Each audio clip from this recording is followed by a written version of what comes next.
Missouri versus China, a case going to trial in federal court Monday.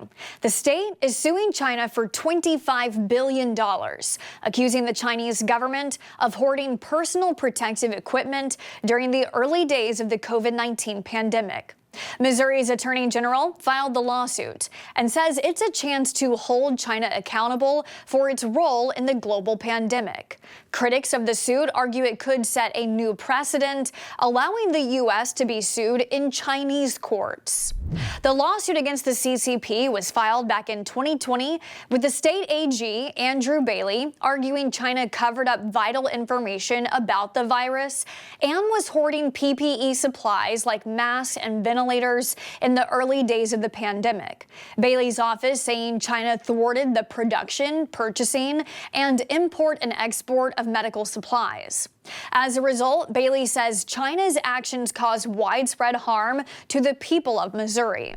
The case has seen its share of legal twists. The district court judge dismissed the case, saying the defendant, China, was immune under the 1976 Foreign Sovereign Immunities Act, which generally prevents foreign governments from prosecution in U.S. courts. But the U.S. Court of Appeals revived a portion of the Attorney General's case against China. The three-judge panel ruled Missouri can't go after China on the basis of covering up COVID data and info, but the state could proceed with its claims that the CCP hoarded protective equipment. The appeals court ruled that falls under an antitrust claim related to commercial business and allowed the case to proceed. That takes us to today, with trial getting underway this afternoon. But the defendants are expected to be a no-show, according to media reports. The CCP has long dismissed the Missouri suit and others like it as, quote, very absurd, saying it has no factual or legal basis and threatening the U.S. with similar legal actions.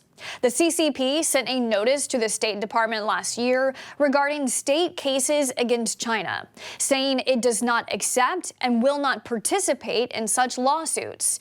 If the U.S. side allows the frivolous lawsuits to proceed, the Chinese side reserves the right to take reciprocal countermeasures, stripping the United States' immunity in Chinese courts. If the CCP has no representative in Missouri court today, that would mean no cross-examination or rebuttals from China in the case. The Epoch Times reported that could make a default judgment in Missouri's favor easier to achieve. And if that happens, and Missouri seeks the tens of billions of dollars in damages, further tensions between the U.S. and China could inflame.